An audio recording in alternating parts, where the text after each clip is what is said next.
Good evening, everybody. If I could have your attention, please. I'd like to welcome you to our keynote lecture for this conference. My name, again, is Jacob Reese. I hope you've all had a great day and avoided a little bit of the rain. It's my honor to introduce tonight's speaker, Dr. Matthew Spalding. Dr. Matthew Spalding is the Kirby Professor in Constitutional Government and Dean of the Van Andel Graduate School of Government at Hillsdale College, and oversees the Alan P. Kirby Jr. Center for Constitutional Studies and Citizenship at Hillsdale's Washington, D.C. campus. His new book, Making of the American Mind, The Making of Our Declaration of Independence, was released in December 2025. Spalding is also the best-selling author of We Still Hold These Truths, Rediscovering Our Principles, Reclaiming Our Future. Appointed Executive Director of the President's Advisory 1776 Commission, which produced the 1776 report, he is currently a Senior Academic Advisor for America 250 Projects. He is a Senior Fellow at the Claremont Institute for the Study of Statesmanship and Political Philosophy, and serves on the boards of the Steamboat Institute, Faith and Law, the James Wilson Institute, and New College of Florida. He received his BA from Claremont McKenna College and his MA and PhD from Claremont Graduate School. Please join me in welcoming Dr. Spalding.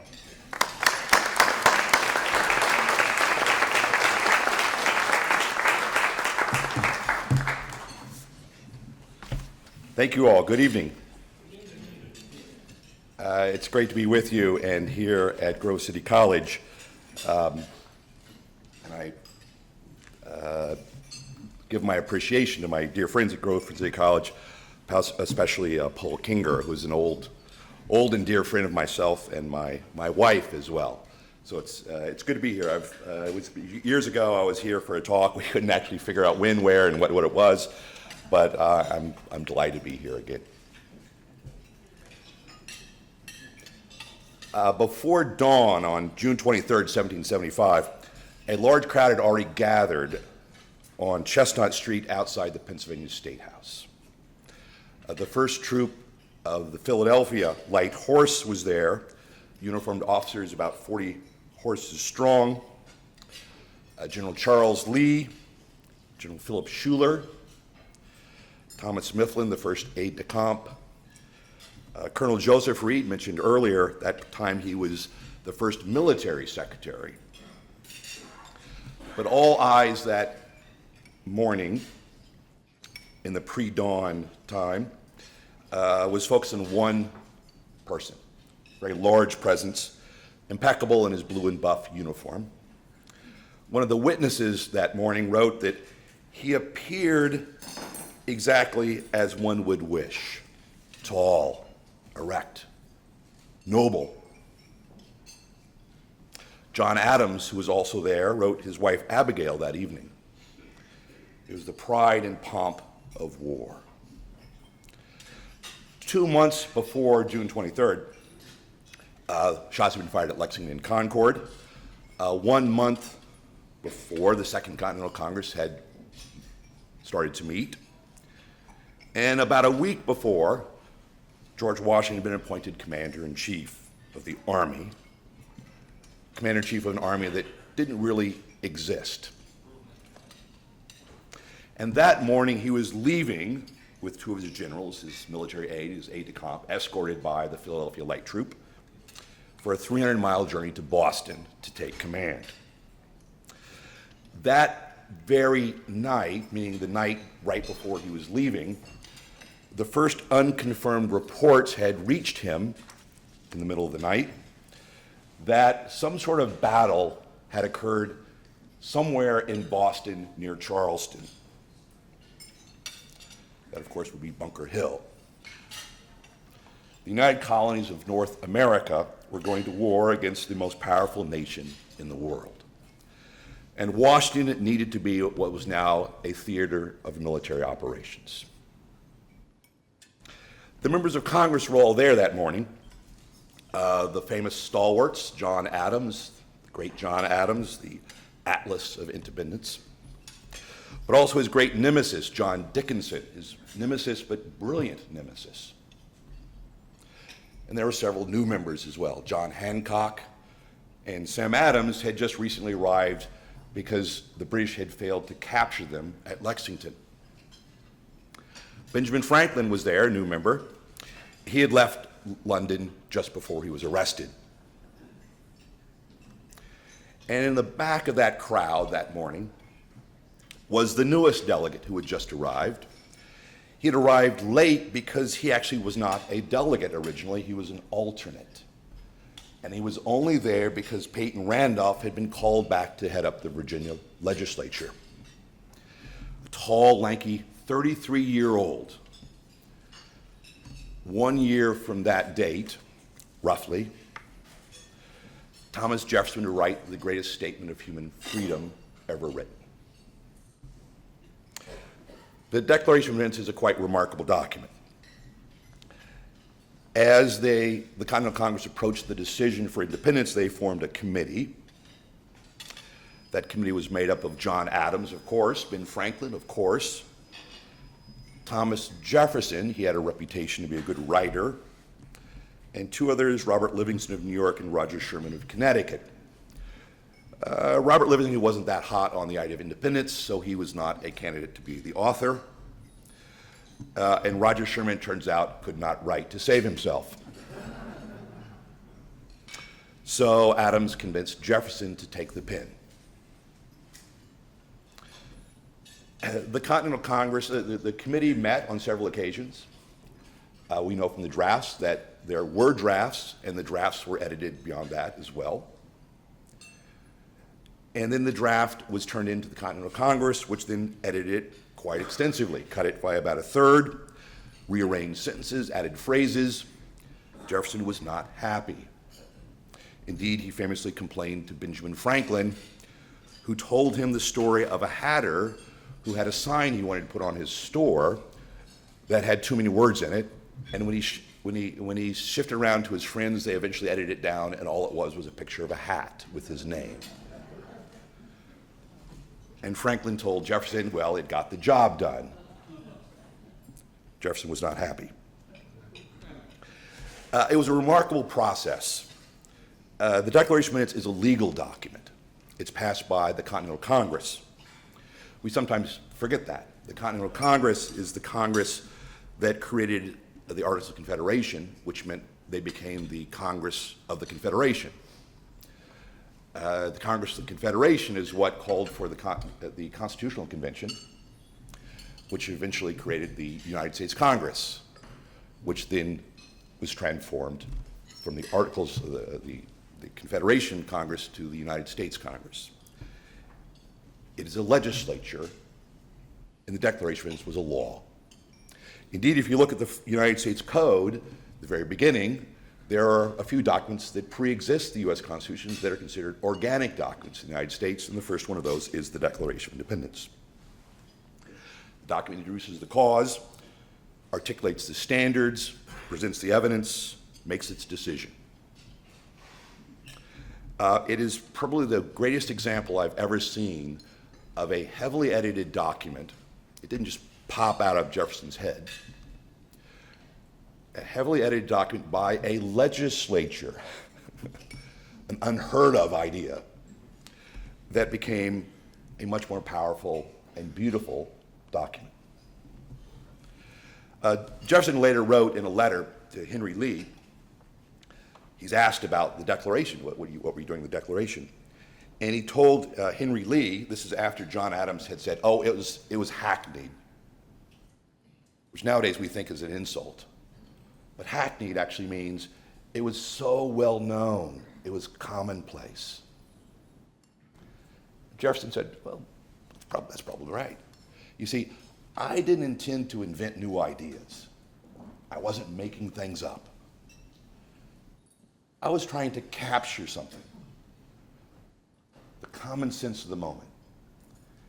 And it was intended to be an expression of the American mind, which is where I get my title from, the American mind. That's the story I tell. How did this come into being? What is it? Where are the ideas? Where do they come from?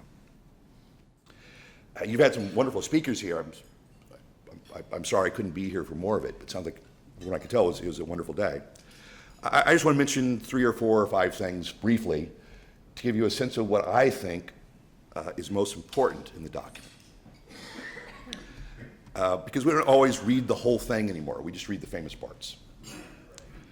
So I want to point out a few things. The first one is how it starts. When in the course of human events. You know, I've been teaching this for 40 years. I've written about it in other books, and this is the first time I learned to go line by line to figure out what every phrase meant. So you read something fresh, anew, again, and striking, because you've read it before, but slow down and read it again. That's a terrible way to open a document. If it were a press release written by, say, a presidential administration, it would fail. It doesn't say who, what, when, why, where. When in the course of human events. It's kind of slow. But then I thought about it for a while. It's very striking. It doesn't say when in the course of history. It says when in the course of human events. See, nowadays we have this sense of history as this great arc, and somehow we have to abide by it.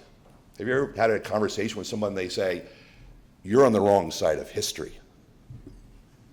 As if somehow you've got to get on the right side of history. That's the modern way we look at history. It's something out of our control. The founders looked at it differently. It's the course of human events. The Greek word for history is chronos, from which we get the word chronology. It's a series of decisions. Good decisions, bad decisions, mistakes, triumphs, tragedies, nobility. But they're human events. That was important to them. They believed they were shaping history, turning it by arguing, by standing up, by fighting. Not that somehow they were following some grand history over which they had no control. They also understood themselves to be shaped by history. If we had more time, I would talk about how the great history that comes into the founding is overwhelmingly important. They were British, of course. When they debated history, they always debated their history, which meant British history. And they knew it extremely in great detail. The development of British Constitution was very important. They knew the details of the civil wars of England. One of the things they wanted to avoid were the religious wars, for instance. But they were also deeply influenced by the Greeks and the Romans. I referenced this today.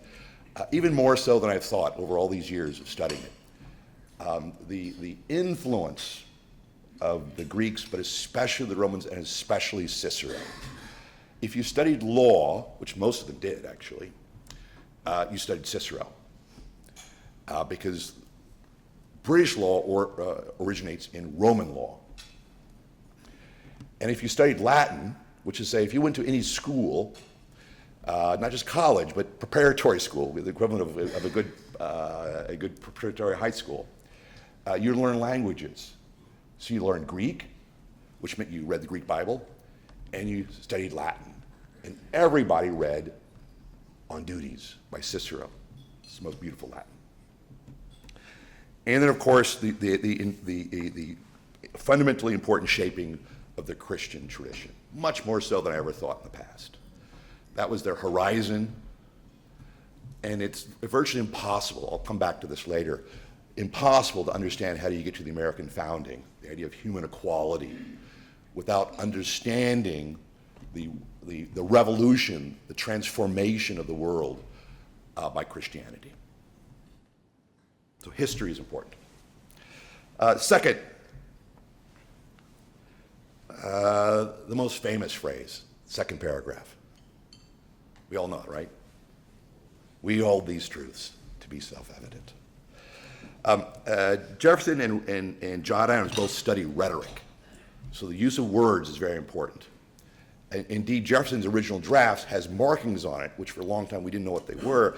They're rhetorical markings for reading it out loud. The Declaration begins with long tones. We hold these truths. Kind of slow. And then the second paragraph changes it. or I'm sorry, the first paragraph, within the course of human events. Slow. Second paragraph changes it. We hold these truths to be self-evident. Very conscious. He's changing the tone, introducing we. You ever wonder, again, we've heard this a million times, think about what they didn't say. It doesn't say, we have some personal subjective value statements we'd like to share with you. We hold these truths to be self-evident. Self-evident is a Euclidean term, mathematical. It goes back to the Greeks and Aristotle. The most famous use of the idea of self-evidence is in Thomas Aquinas. It's a classical understanding. The mind is capable of grasping things and holding the mind as knowledge, as truth. That's very important. Today we suffer from what C.S. Lewis called the poison of subjectivism. Everything's personal, subjective, will. That's not their world. In their world, man is metaphysically free, which meant he can grasp knowledge and hold it, which is why Chesterton says it's a creed. We know what they then lay out as being self-evident. All men are created equal. They nicely say that over and over again. That. All men are created equal. That they are endowed by their Creator with certain unalienable rights. That among these rights are life, liberty, and pursuit of happiness. That to secure these rights, governments are instituted among men, right?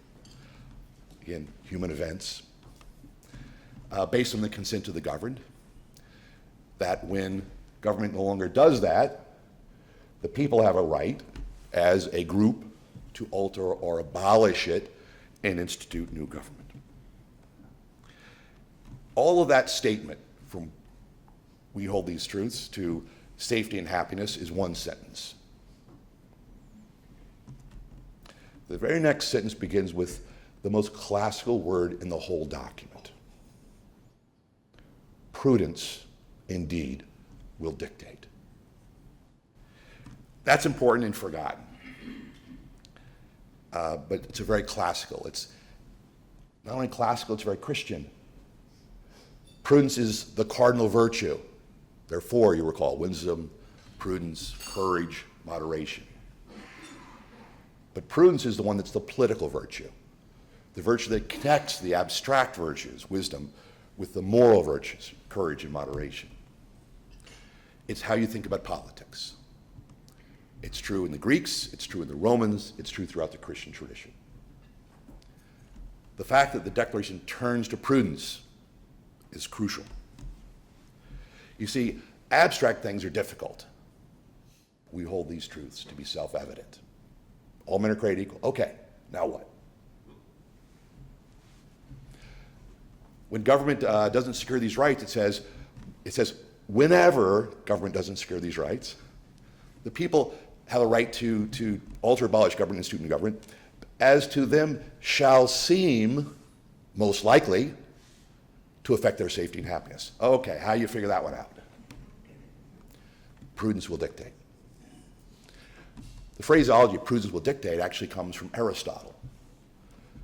Because in Aristotle, according to the classical mind, the rational mind holds knowledge. We hold these truths. But the rational mind instructs the will. It dictates what to do in a particular circumstance. The house is burning down, but my principle is clear. My family's in it. Therefore, I can dictate what is the prudent thing to do. Prudence will dictate. Much of the decisions of the founding fathers, there's a discussion earlier about slavery. Probably one of the primary and hardest example. They laid the principle down, all men are created equal. But the actual carrying out of that had to be postponed, put off, temporarily set aside. That wasn't a violation of principle. That was a prudential decision which they defended, as Lincoln famously defended, based on the principle.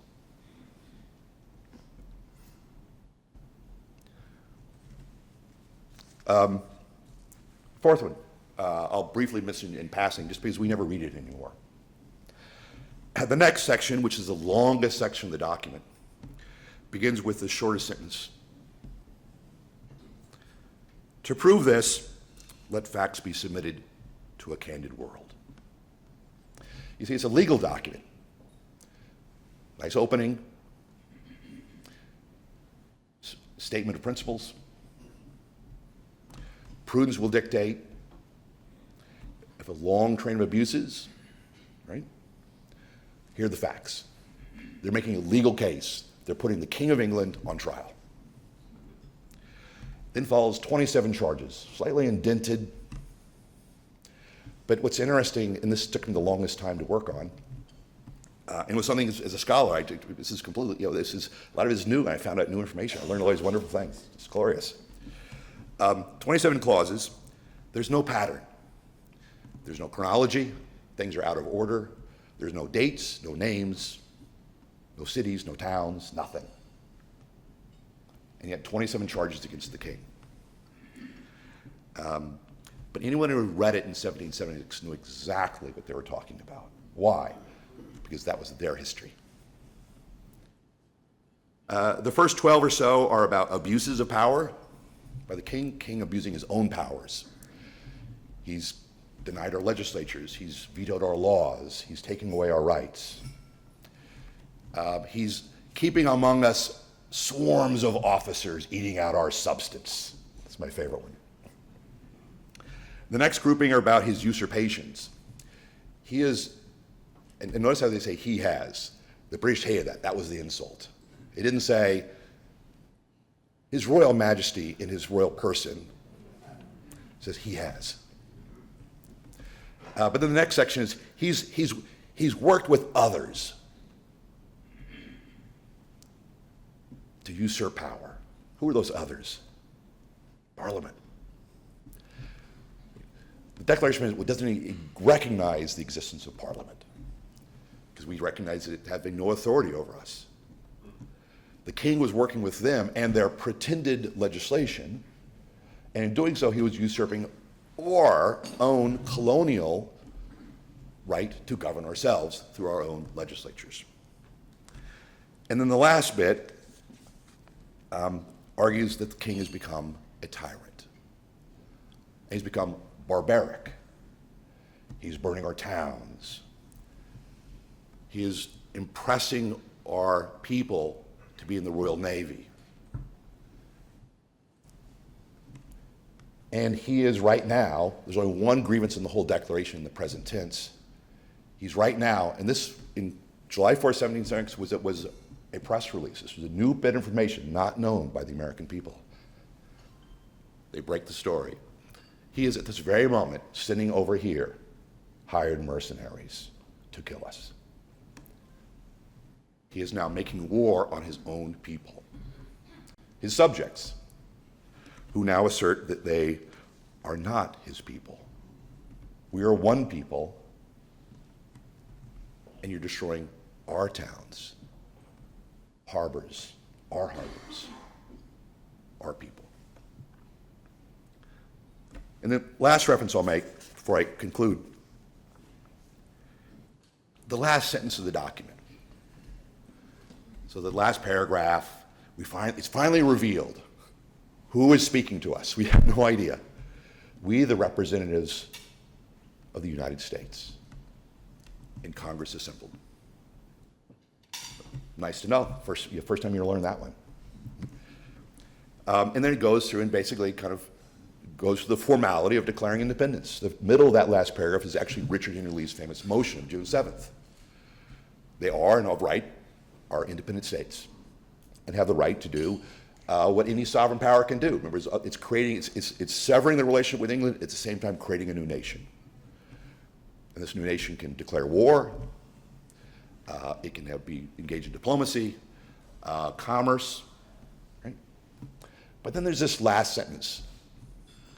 And if you're reading it as a legal document passed by a Congress, the last sentence serves no purpose. You see, they're already declared independence. But then they add one sentence at the very end. It was a sentence written by Jefferson, and it survives every editing, every draft. It's untouched. It's probably the most beautiful line in the document, in my opinion.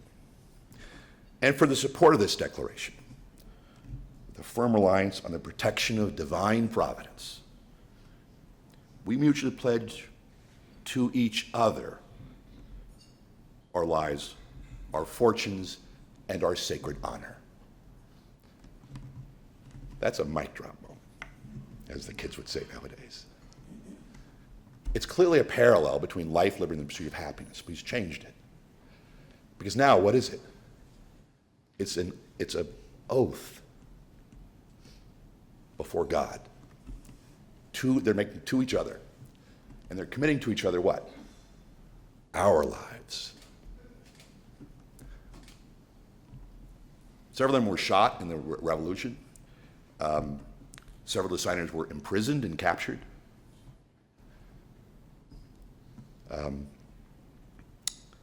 Witherspoon, Reverend Witherspoon, who was the chaplain, but also a delegate from New Jersey, his son was killed by a cannonball, Battle of Germantown. George Walton of the 1st Georgia Regiment was shot by a musket ball at the Battle of Savannah.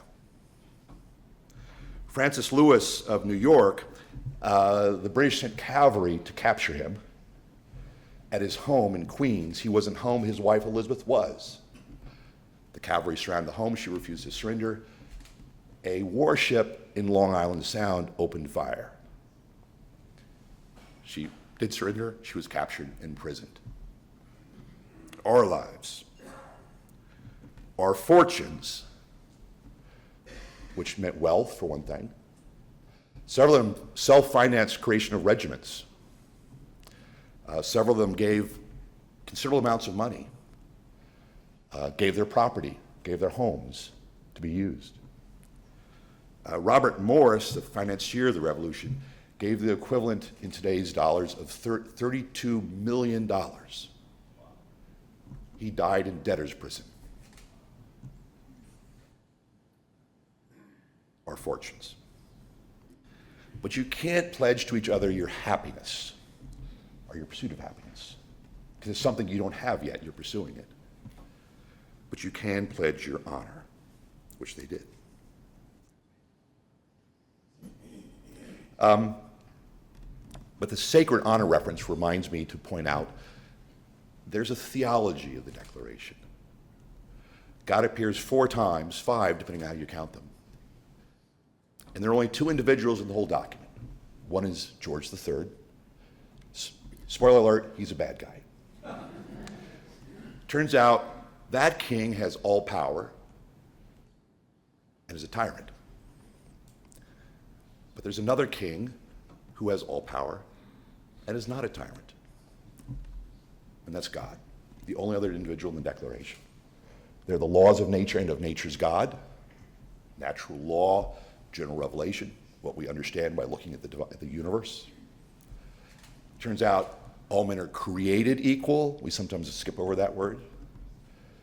And then just to repeat, in a short document, you never repeat words. And they're endowed by their creator with certain unalienable rights. And then towards the end, that last paragraph, they talk about the supreme judge of the world who's going to judge the rectitude of our intentions. Turns out this is not a secular God. This is not the watchmaker God. This is not the deistic God. This God sees in your heart. And then, of course, divine providence.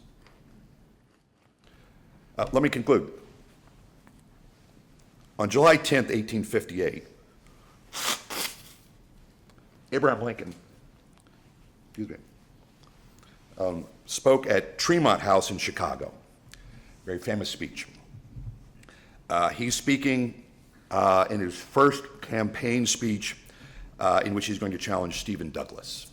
Right after that began the famous Lincoln-Douglas debates.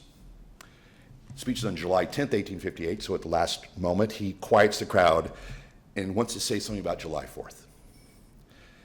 And he says, and he reminds his audience that we must remember that everything we enjoy today, everything we have, our lives, our economies, our property, our peace, our prosperity, our flourishing communities.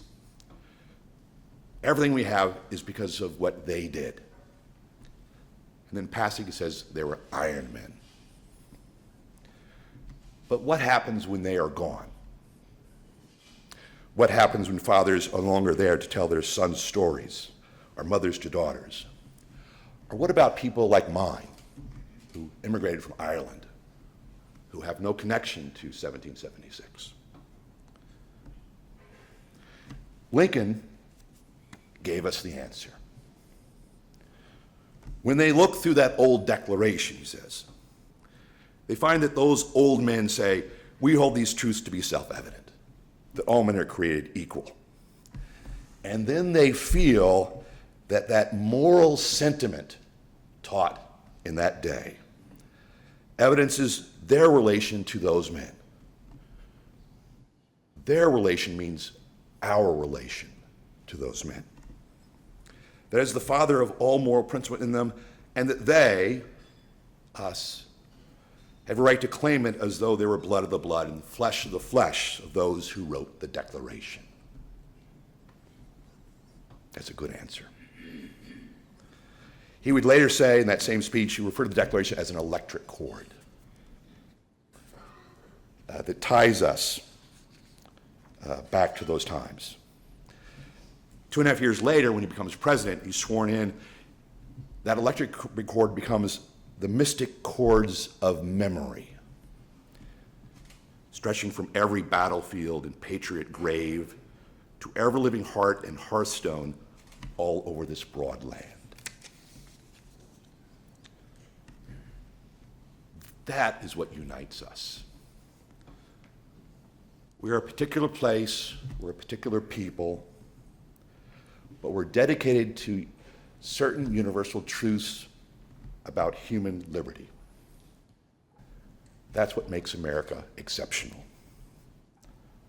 That's what makes it worthy of our love and affection. So I invite you to join me in falling in love with America again. Thank you.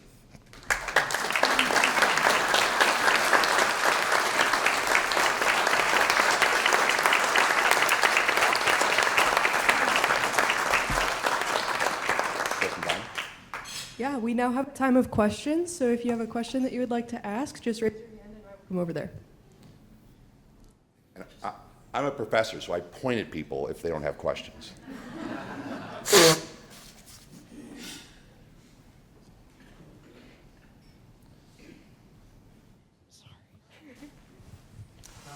So after the declaration was completed in final form, what happened next? How was that published? How was that word distributed? Were there multiple copies made? How did the message get back to the King of England? Sure.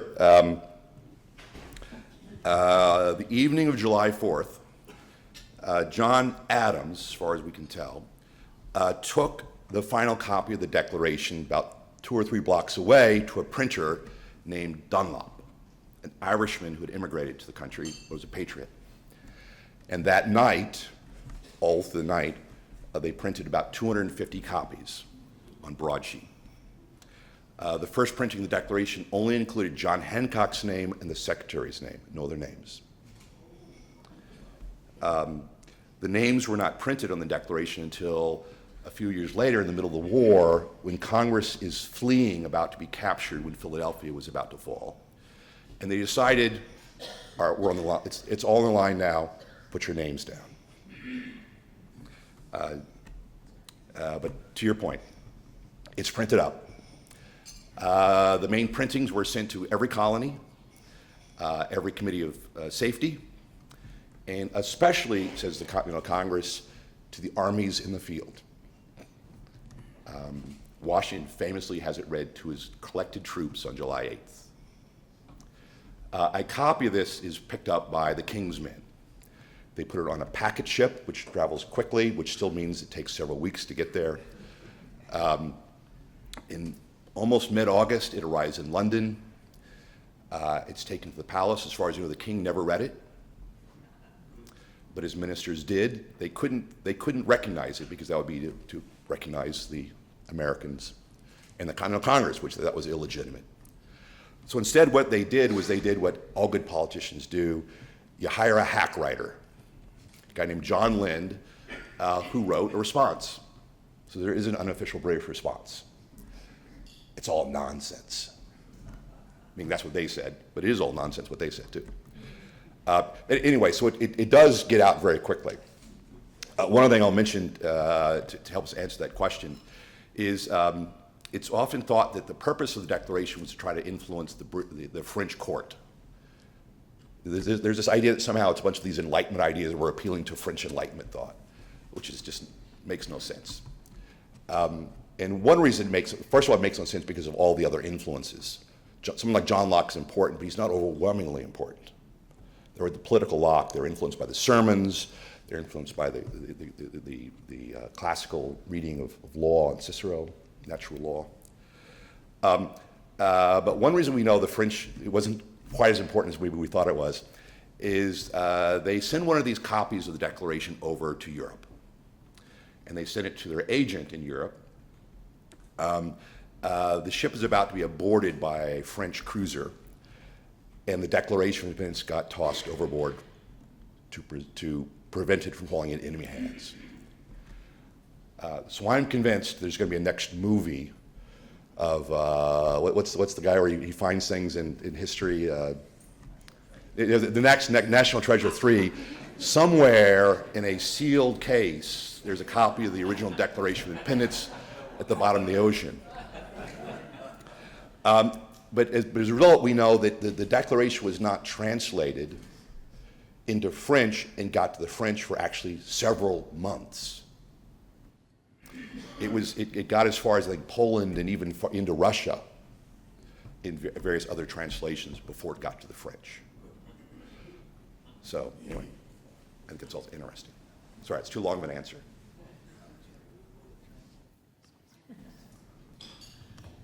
I've heard that I think Thomas Jefferson wrote, "We hold these truths to be sacred." Was that an initial draft, and was it changed? The initial draft was, we hold these truths to be sacred and inviolable. And so that's always pointed, there are certain things that are always pointed out, and that's always one. Oh, that's, see right there. They remove sacred. I don't know. They changed it to self-evident. It was probably Adams or Franklin. But don't hear it wrong. Self-evident is not a kind of modern rationalistic deistic argument. It's actually a very classical argument. Their point was we're making it cleaner and more exact. The other thing it did, which was it left one reference to sacred, which is much more powerful at the very end. Our sacred honor. So yes, it was changed in the drafting, but you got to think about how they're looking at this as a whole thing, right? It's just brought up. I'll give you another example about why it's just so absurd that the Declaration is merely a deistic document that has no theological meaning to it. The phrase "the laws of nature and of nature's God." Nature's God. Aha, that's paganism. That's not God. The best reference I can find to the use, which is probably where they got it from, of nature's God, comes from Alexander Pope, the great English poet. He was the most famous poet, well-known poet in the colonies at the time. And his most famous and well-known poem was called An Essay on Man. They all knew it, most of them memorized it. And that poem is dedicated to Lord Bolingbroke, who was a deist. Alexander Pope was not. And so he writes to Bolingbroke, his deist friend, "Awake. Awake, Lord Bolingbroke, and see in the universe. Look from nature up to nature's God and see that there's a divine order." That's not deism. So some of these things have been, over the years, have been kind of built up. This is one reason why I wanted to read it fresh, again, new, and try to lay it out differently and start a new reading of it.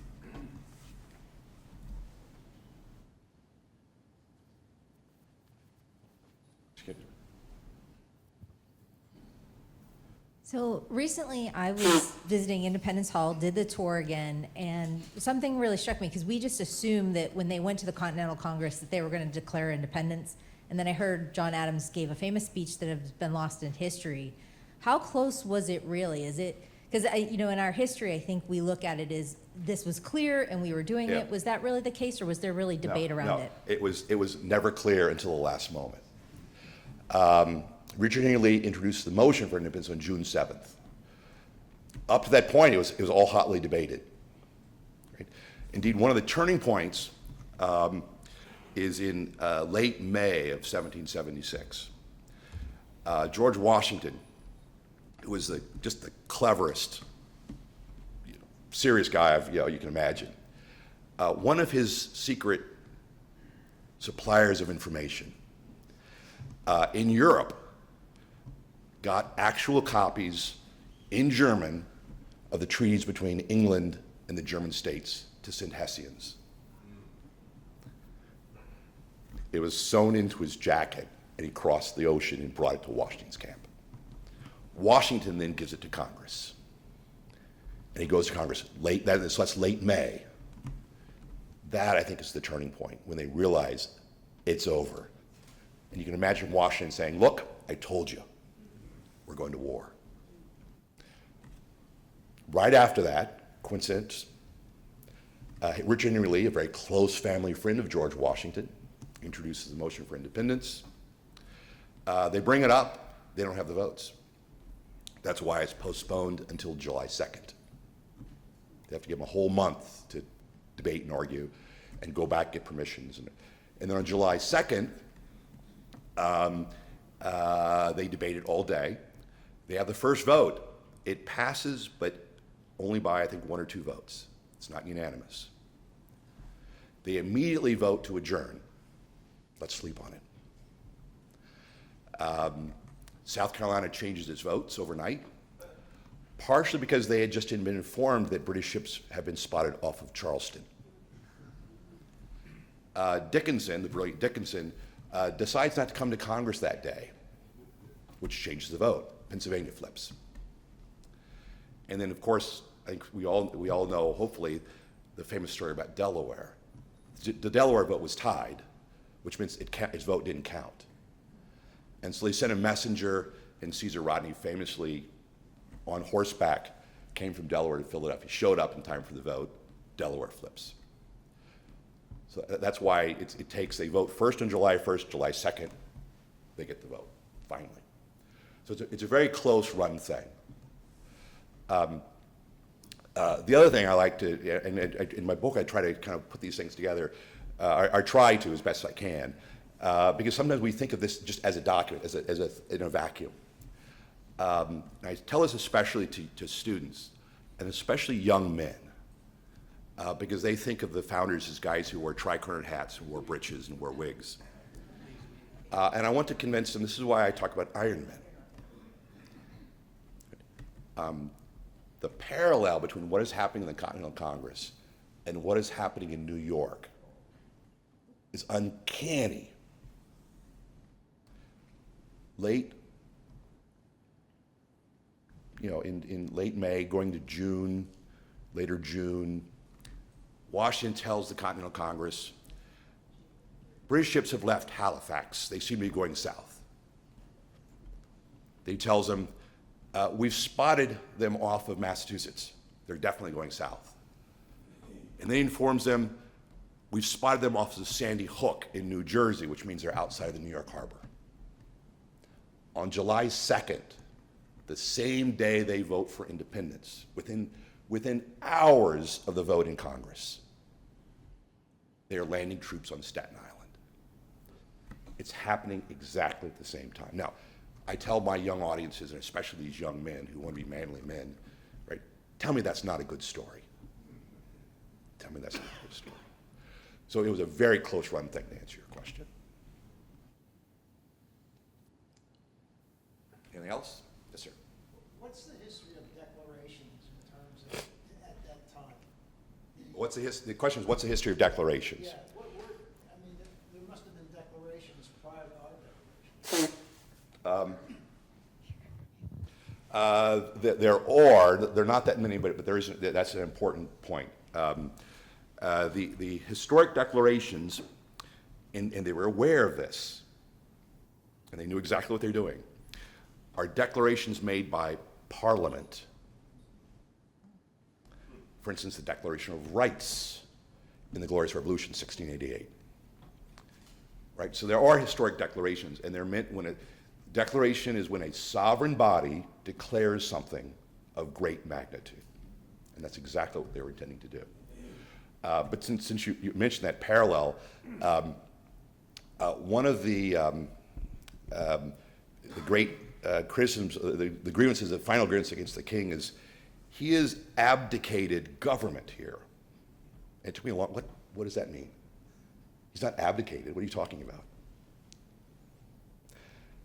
It's because in 1688, when Parliament dethroned James II,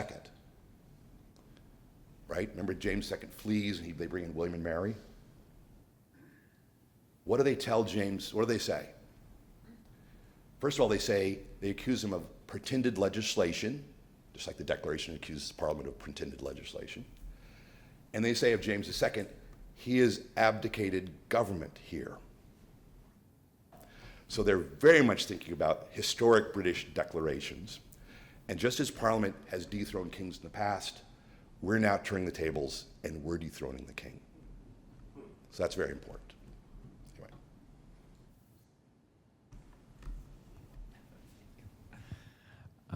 Thank you for being here tonight. You mentioned at the beginning when in the course of human events. I've heard recently that the term revolution back then meant something different than it does to us today. And it was more of this is just another cycle around the same circle of political evolutions. As opposed to a linear advance as we think of revolution today, leading in some point that's higher than the last one. Can you speak to what their mindset was when they maybe spoke of revolution? Is it is it what we think of today? Technically, the word revolution means to revolve, to go around. So there's a sense of that. But one thing we do know is they didn't mean the French Revolution. They didn't mean the Cuban Revolution, or the Chinese Revolution, or the Communist Revolution, or the Russian Revolution, right? They didn't mean that. They didn't mean just tearing things down. So they never used it in that sense. I prefer to actually say they were radical, not revolutionaries. The word radical, if you remember your etymology, is rootedness, as in radish. So to be radical means to go to the root of things. In that sense, they were revolutionary because they were going back to first principles, which is a term of art they used a lot. But they weren't overthrowing things and pulling people to the guillotine and all this kind of thing. They thought they were actually recovering an older argument that predated the king's argument or Parliament's argument by going back to the first principles of things, which were grounded not in the English king, not in Parliament. Even before Magna Carta, although they appealed to Magna Carta to get their path back there, they appealed to the laws of nature and of nature's God. So they weren't revolutionary in the modern sense at all. The other thing to answer that is I always like to point out, you know how we always talk about the American founding? Talk about an interesting term. Does anybody know when Germany was founded? Which time is the question. It was united in 1870, right? We can point to particulars, but I mean, when was it founded? When did it begin? Somewhere in the deep, dark forests of Germany. We don't know. Same thing with France. We don't know when France began. We know it's begun over and over and over again, several times. We don't know when it began. But we speak of the American founding. So I like to refer to, rather than the American, we have the War of Independence, and we can call it the American Revolution. But what do we call it? The American founding. Why? because it meant to sever a relationship, i.e. a revolution to break with England, but also form a new government. It meant to found something else. So the founding is a more complete phrase, but also who was founded historically.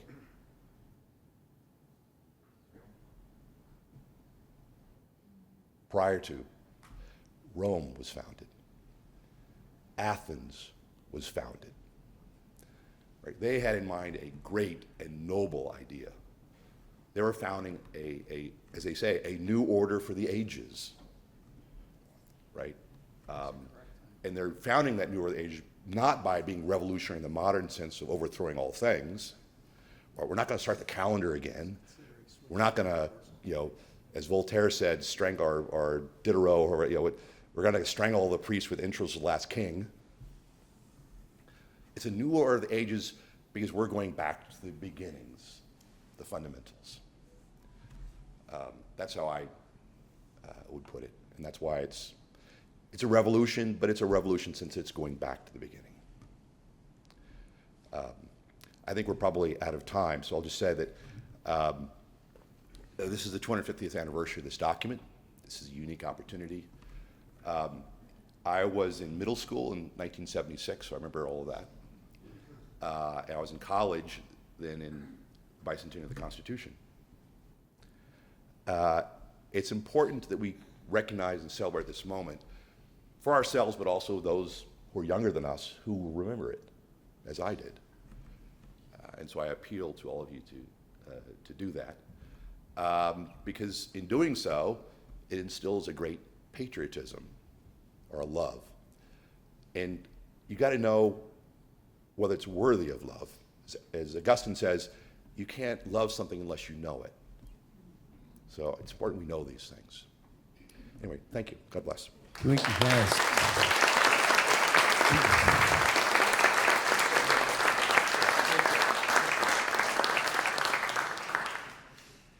That was so good. Wasn't that fantastic?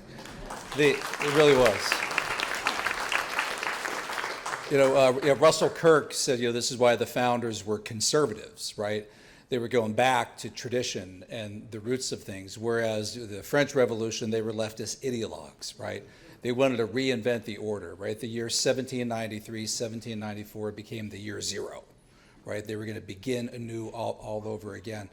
The way this comes full circle for me, Matt and I met when we were Salvatori Fellows at the Heritage Foundation in 1998, which is a program that he began.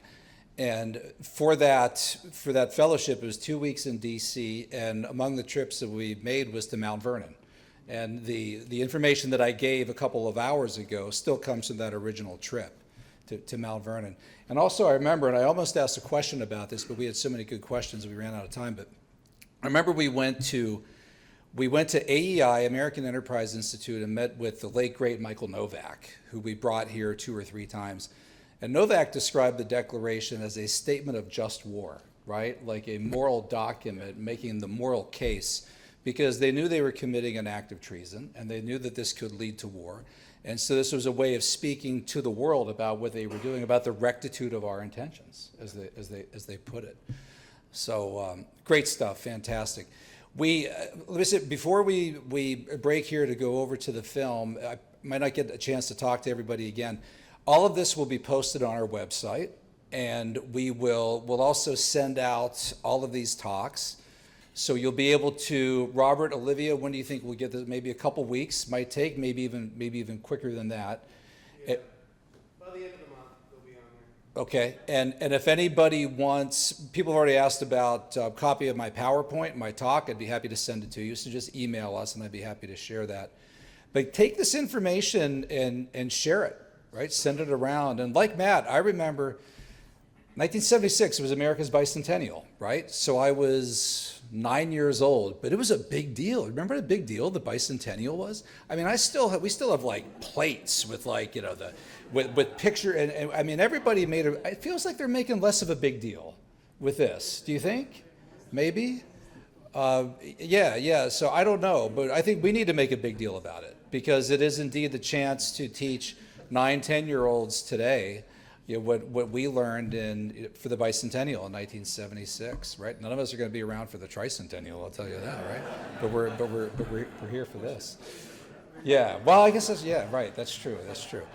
All right, so we have, it's 6:40, maybe something like that, I think. Okay. Will Hearn's film is going to be, we're going to show it at Crawford at 7:15, and thankfully it stopped raining. And there's going to be a red carpet over there. There's going to be popcorn, The Impossible Dream. So I'll see you all over there, hopefully. There'll be a discussion afterwards as well.